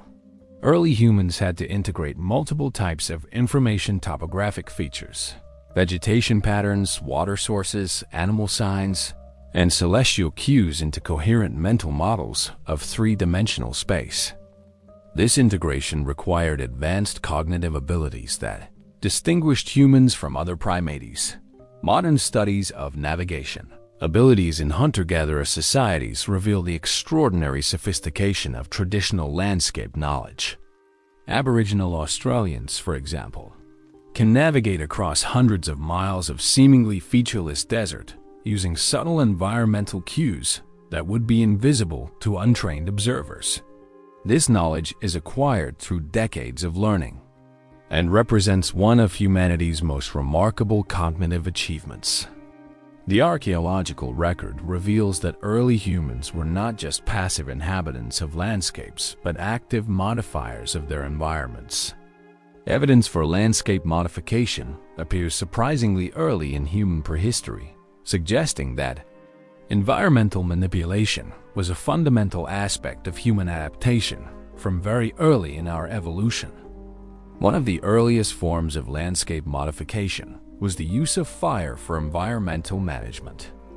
Archaeological evidence from sites across Africa, Australia, and other regions shows that humans were using controlled burning to modify vegetation patterns, enhance hunting opportunities, and increase the productivity of desired plant species. The practice of fire stick farming, still used by some Australian Aboriginal groups, provides insight into how early humans might have managed landscapes. Controlled burning creates mosaic patterns of vegetation at different stages of succession, increasing overall biodiversity and productivity while making resources more predictable and accessible. Archaeological evidence from sites like Lake Mungo in Australia suggests that humans have been practicing landscape-scale fire management for at least 50,000 years. Pollen cores from the region show dramatic changes in vegetation patterns that coincide with human arrival, indicating large-scale environmental modification through controlled burning. The ability to read landscapes to understand their history, potential, and hidden resources was crucial for human survival and expansion. Successful groups developed sophisticated abilities to interpret geological features, vegetation patterns, and animal signs to locate water, predict weather, and identify optimal camping and resource locations. Evidence from sites like the Clayses River mouth caves in South Africa shows that Middle Stone Age humans had developed detailed understanding of coastal landscapes and marine ecosystems. These groups were systematically exploiting tidal pools, collecting shellfish, and timing their activities to coincide with optimal conditions for marine resource extraction. The development of trade networks required even more sophisticated landscape knowledge. Groups engaging in long-distance trade had to understand regional geography, navigate between distant locations, and coordinate with other groups across vast distances. Archaeological evidence shows that such networks existed by at least 100,000 years ago. The presence of exotic materials at archaeological sites transported hundreds of miles from its source, shells found far from any coast, or toolstone, moved across major geographical barriers indicates that early humans had developed detailed knowledge of regional landscapes and established regular travel routes between distant areas. These trade routes often followed natural corridors through otherwise difficult terrain. River valleys, mountain passes, and coastal routes became highways for the movement of people, goods, and ideas. The knowledge of these routes and their seasonal conditions became valuable cultural information passed down through generations. The expansion of humans out of Africa required unprecedented landscape learning abilities. Groups moving into entirely new continents had to rapidly acquire knowledge of unfamiliar environments, unknown resources, and novel challenges. This adaptation required remarkable cognitive flexibility and learning abilities. Archaeological evidence from early human sites in Europe shows rapid adaptation to cold, seasonal environments that were dramatically different from ancestral African homelands. Groups developed new strategies for finding shelter, locating resources, and surviving winter conditions within relatively short periods after their arrival. The colonization of island environments like Australia required even more sophisticated landscape knowledge. Reaching Australia demanded ocean crossing abilities and navigation skills that could guide groups across dozens of miles of open water to invisible destinations. This achievement represents one of humanity's earliest technological and cognitive triumphs. Evidence from early Australian sites suggests that colonizing groups rapidly developed detailed knowledge of their new environment. Within a few thousand years of arrival, human populations had spread across the continent and adapted to environments ranging from tropical rainforests to arid deserts. The development of seasonal movement patterns required sophisticated landscape knowledge integrated with temporal awareness. Groups had to understand not just where resources were located, but when they would be available and how to time movements to optimize resource exploitation while minimizing travel costs and risks.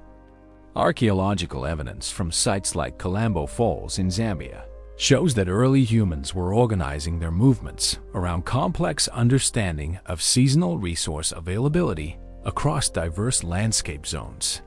Groups moved between woodlands, grasslands, and wetland areas following predictable annual cycles that maximized resource access.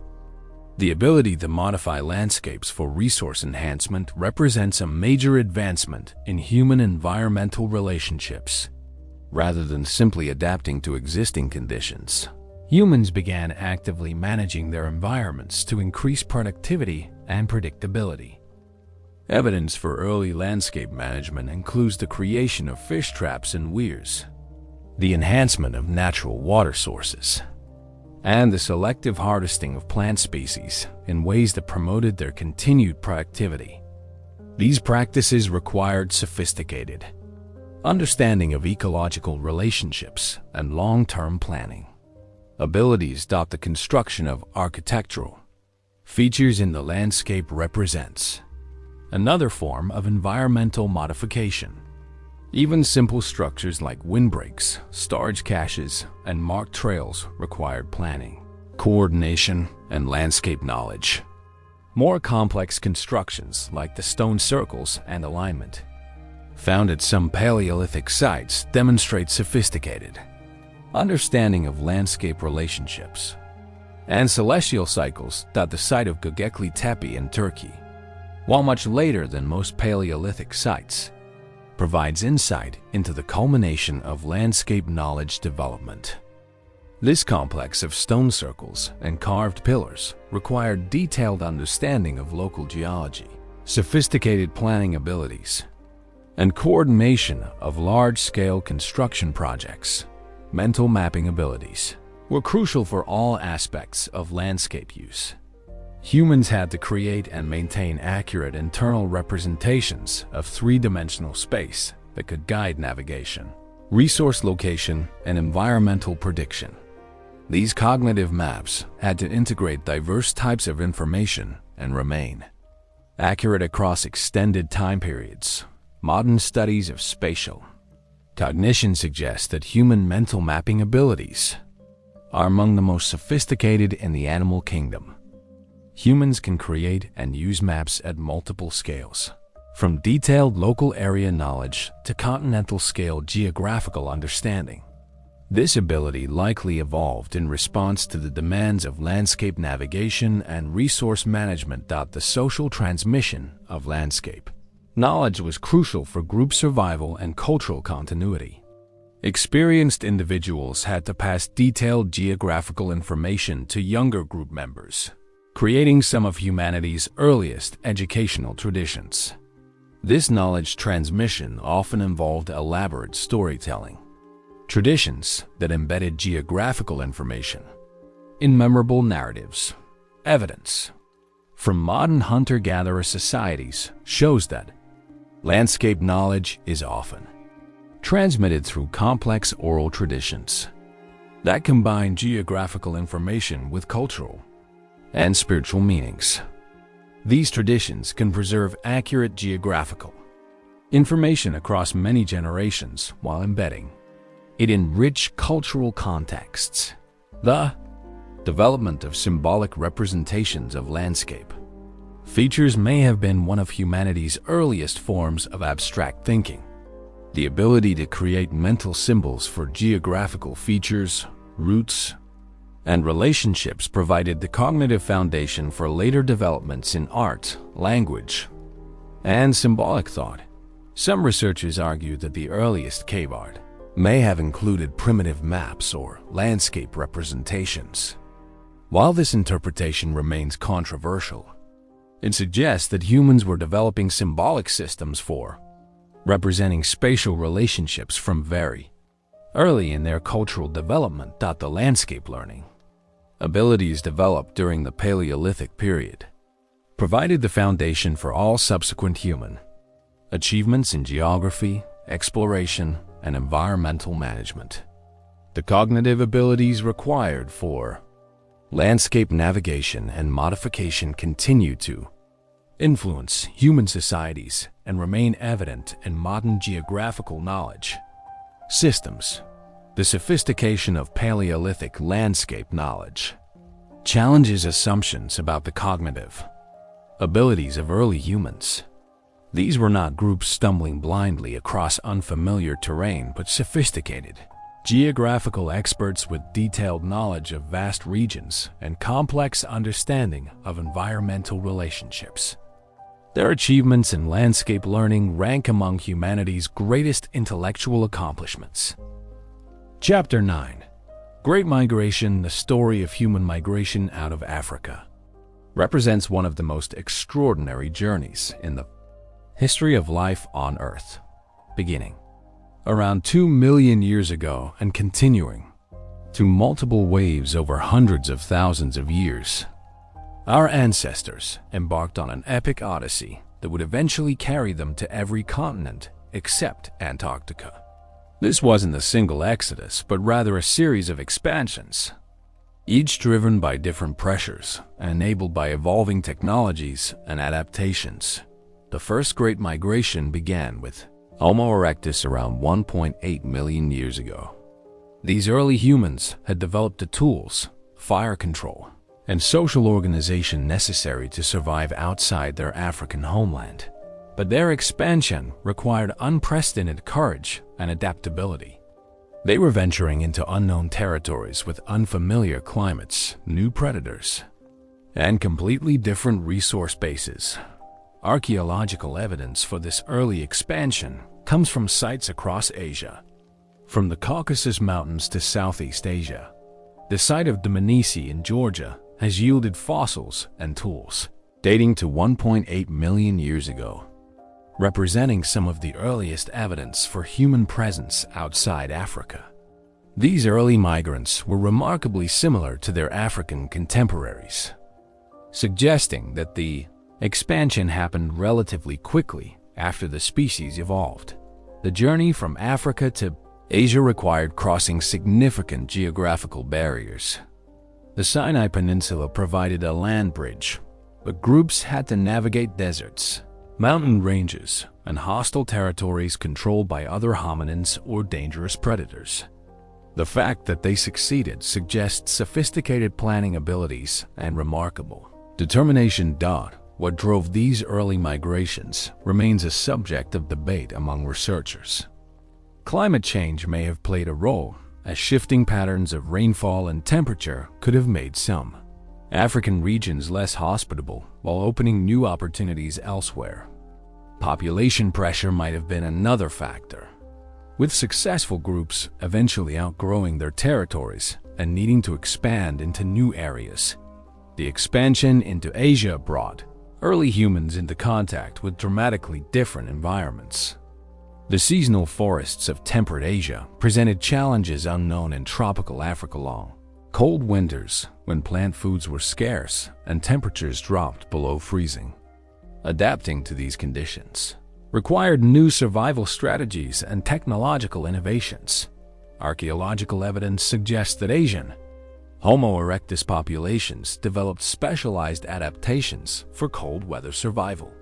Sites in China contain evidence for more sophisticated shelter construction, advanced fire management techniques, and specialized tool industries adapted to local resources and conditions. These innovations allowed human populations to survive and thrive in environments that would have been lethal to their African ancestors. The Peking Man fossils from Jiaokudian Cave in China provide remarkable insights into how early humans adapted to temperate Asian environments. The cave contains evidence for sophisticated fire use, advanced tool-making, and systematic hunting of large mammals. The occupants had clearly developed successful strategies for surviving harsh winters and exploiting seasonal resources. But the Asian expansion was just the beginning. Around 500,000 years ago, human populations began moving into Europe, crossing the geographic and climatic barriers that separated Asia from the Western continent. This expansion brought humans into some of the most challenging environments they had yet encountered. Glacial Europe, with its extreme seasonal variation and periodic ice ages, the earliest European sites, like those at Atapuerca in Spain and Heidelberg in Germany, revealed that early humans were successful in establishing populations across the continent.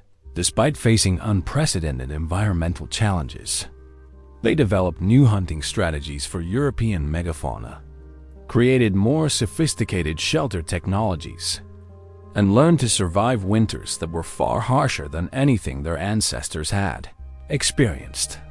The colonization of Europe also brought humans into contact with Neanderthals, who had evolved from earlier European populations and were superbly adapted to glacial conditions. The relationship between these groups remains a subject of intense research, but genetic evidence suggests that they occasionally interbred, contributing to the genetic diversity of modern human populations. Around 100,000 years ago, a new wave of migration began as anatomically modern humans started expanding out of Africa. These migrants were different from their predecessors. They had larger brains, more sophisticated technologies, and enhanced cultural capabilities that would prove crucial for surviving in diverse global environments. The expansion of modern humans was remarkably rapid by archaeological standards.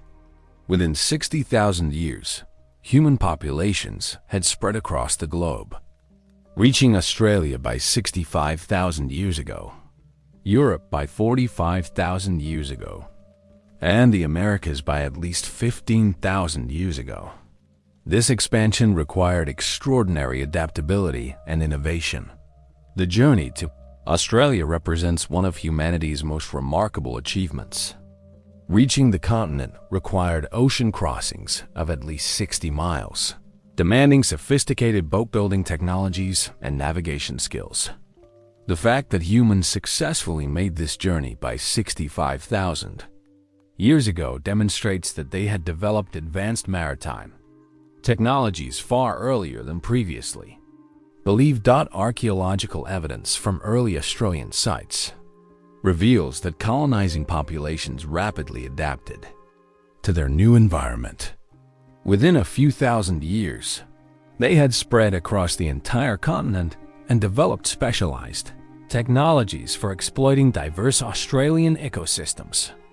From tropical rainforests to arid deserts, the expansion into Europe brought modern humans into direct contact with Neanderthal populations that had occupied the continent for hundreds of thousands of years. This contact resulted in limited interbreeding, but ultimately led to Neanderthal extinction around 40,000 years ago.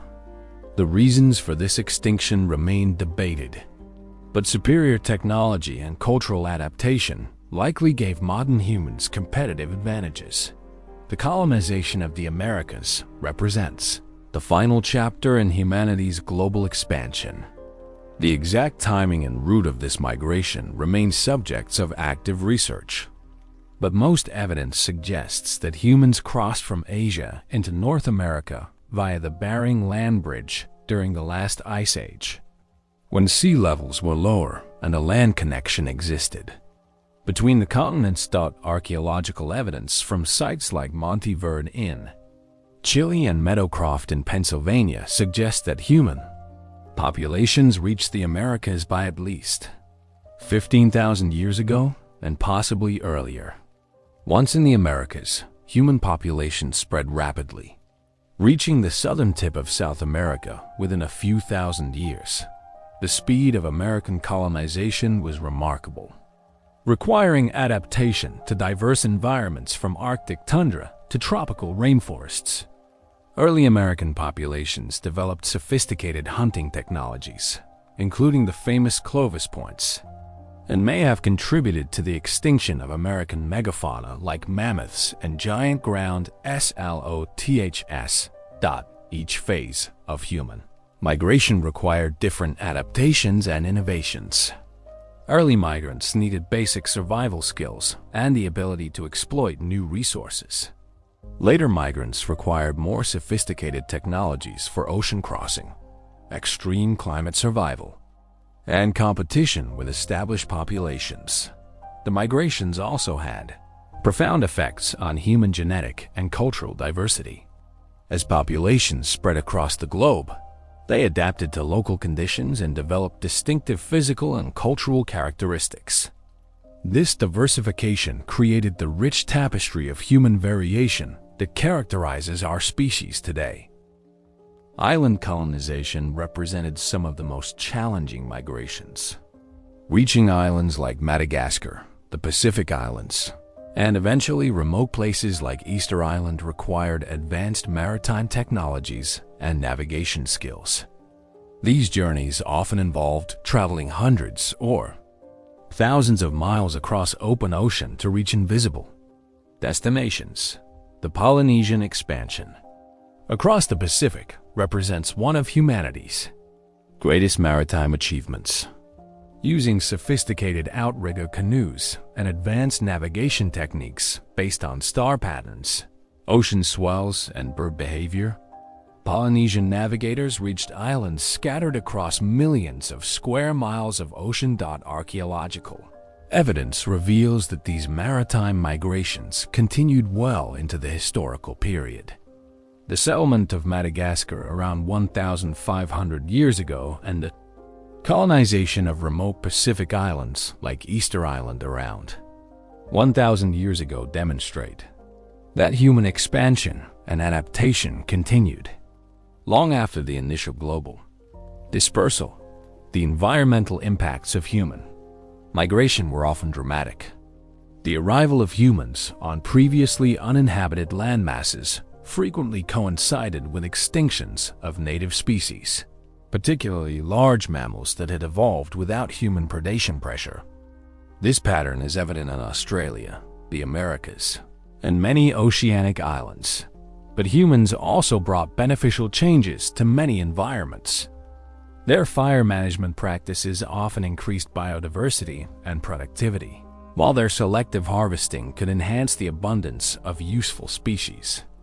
The relationship between humans and their environments was complex and varied considerably across different regions and time periods. The social organization required for successful migration was sophisticated and varied, depending on the challenges involved.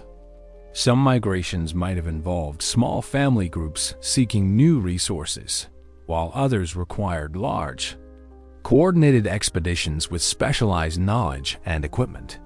Long-distance migrations also facilitated the exchange of ideas, technologies, and genetic material between distant populations. Trade networks often followed migration routes, creating connections that could span continents and persist for thousands of years. The legacy of human migration continues to shape our world today. The genetic diversity created by ancient migrations influences modern human populations, while the cultural innovations developed during migration periods continue to influence human societies around the globe. Modern genetic studies are revealing new details about ancient migration patterns, including previously unknown population movements and genetic exchanges. These studies suggest that human migration was even more complex than previously believed, with multiple waves of movement and extensive genetic mixing between populations. The cognitive and cultural capabilities that enabled global migration represent some of humanity's greatest achievements.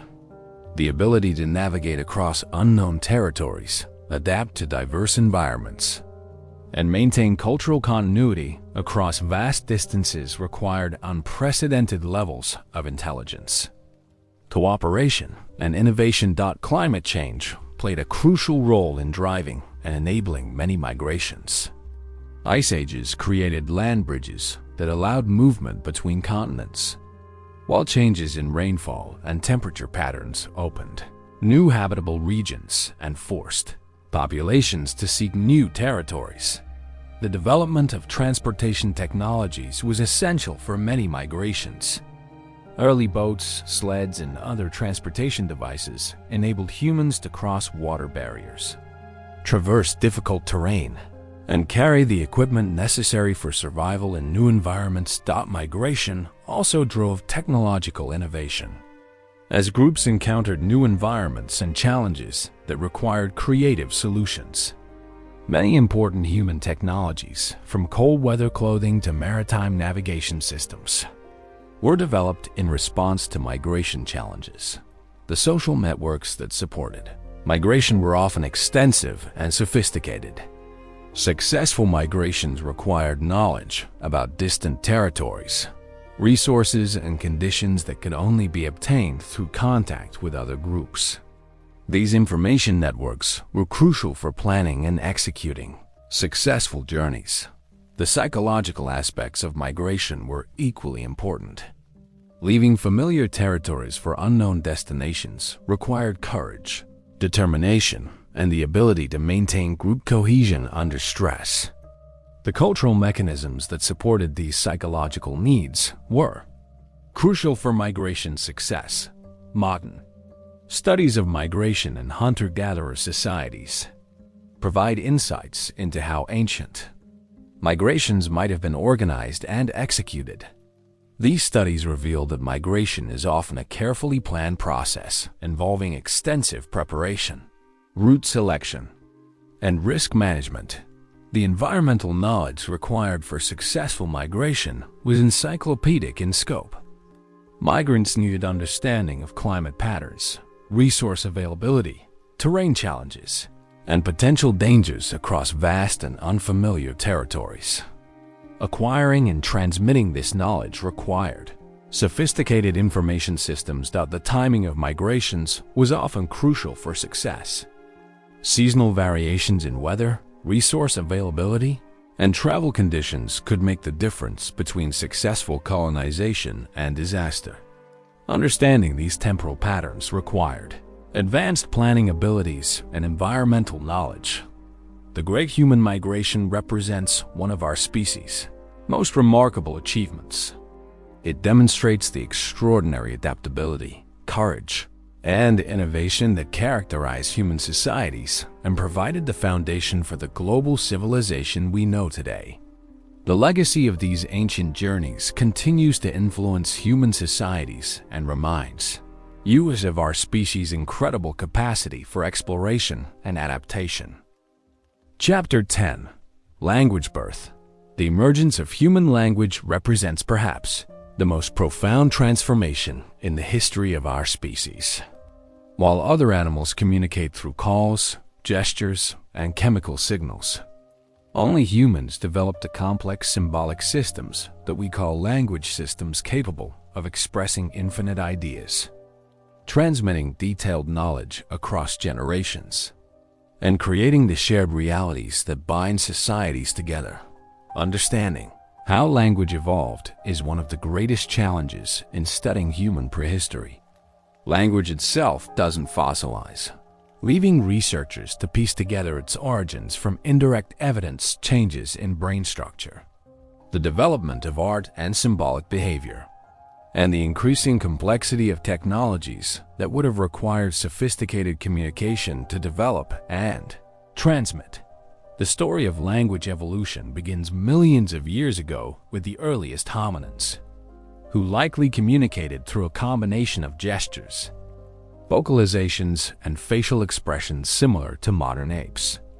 But somewhere during our evolutionary journey, this simple communication system was transformed into the remarkably complex and flexible tool that defines human culture.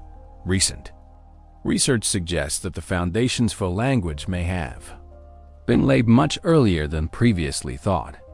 Studies of brain evolution in early hominins revealed that regions associated with language processing in modern humans began expanding as early as 2 million years ago, suggesting that the cognitive foundations for language were developing alongside other uniquely human capabilities.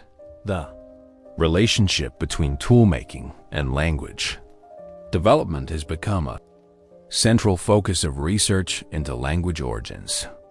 Both activities require similar cognitive processes, the ability to break complex tasks into sequential steps, understand hierarchical relationships, and transmit detailed procedural knowledge to others.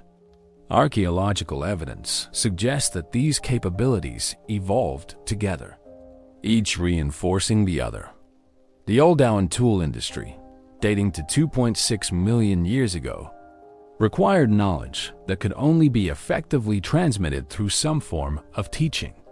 While simple tool-making might be learned through observation and imitation, the consistent quality and widespread distribution of Oldowan tools suggests that detailed instruction was involved. This instruction likely involved gestural communication supplemented by simple vocaliz ads, ons dot, as tool technologies became more complex during the Acheulean period. The communication requirements for transmitting this knowledge would have increased correspondingly. Creating a symmetrical hand axe requires understanding of abstract concepts like balance, proportion, and three-dimensional form that would be difficult to convey through gesture alone. The sophisticated planning required for Acheulean tool production may have driven the development of more complex communication systems. The emergence of fire control around 1 million years ago created new opportunities and pressures for language development. Managing fire required coordination between group members, planning for future needs, and transmission of detailed knowledge about fuel types, safety procedures, and fire maintenance. The social activities that developed around hearths, food sharing, tool-making, and group interaction provided ideal contexts for language development. Archaeological evidence suggests that fire use was associated with changes in human vocal anatomy that may have facilitated speech development. The cooking of food reduced the size requirements for jaws and teeth, allowing for changes in facial structure that improved the precision of speech sounds. The regular use of fire may also have led to changes in breathing patterns that supported more complex vocalizations. Expansion of human populations out of Africa around 1.8 million years ago created new pressures for communication development. Groups venturing into unfamiliar territories needed to share information about routes, resources, dangers, and environmental conditions. The coordination required for successful long-distance migration would have been impossible without some form of complex communication system. Evidence from early human sites in Asia and Europe suggests that migrating populations maintained technological and cultural continuity across vast distances and time periods. This continuity implies that detailed technical knowledge was being transmitted accurately between generations and across geographic barriers, a feat that would require sophisticated communication abilities. The development of composite tools during the Middle Paleolithic period provides clear evidence for increasingly complex communication needs. Creating effective hafted tools required knowledge of multiple technologies: stoneworking, woodworking, adhesive preparation, and assembly techniques.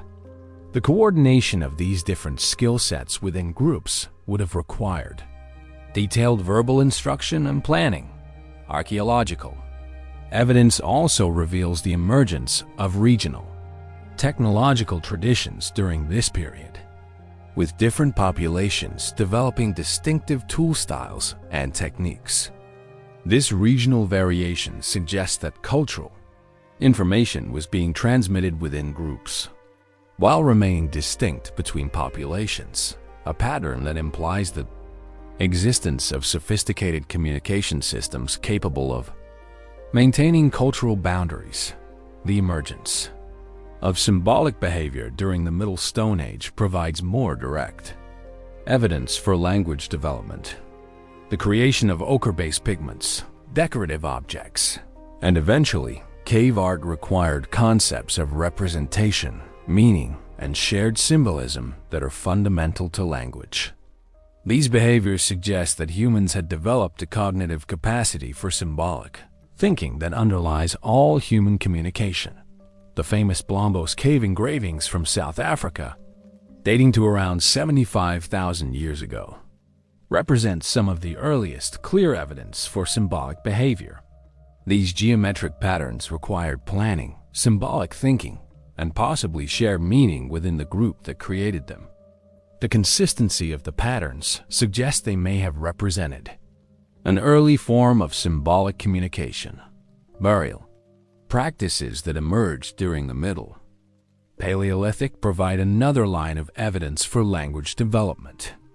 The deliberate burial of individuals with grave goods implies concepts of individual identity, social relationships, and possibly afterlife beliefs that would be difficult to maintain without language.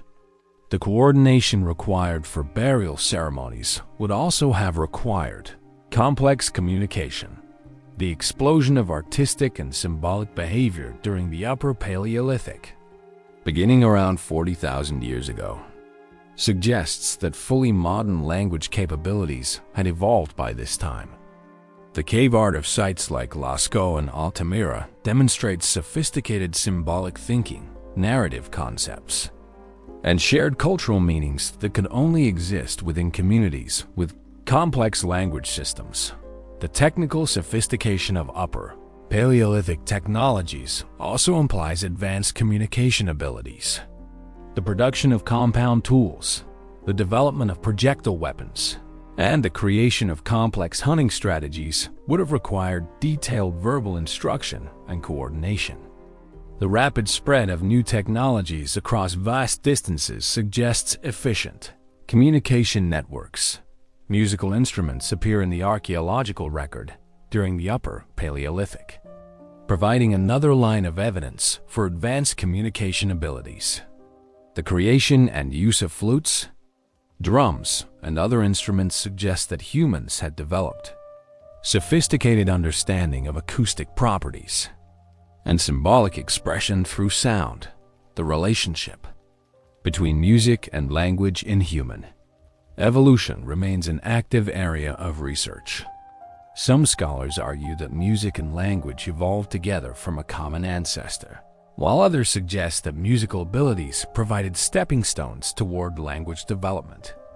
The presence of musical instruments in the Upper Paleolithic record suggests that Both capabilities were well developed by this time. Studies of modern hunter-gatherer societies provide insights into how language might have functioned in prehistoric communities. These societies typically maintain extensive oral traditions that preserve historical, geographical, and technical knowledge across many generations. The complexity and accuracy of these oral traditions suggest that similar systems existed among prehistoric humans.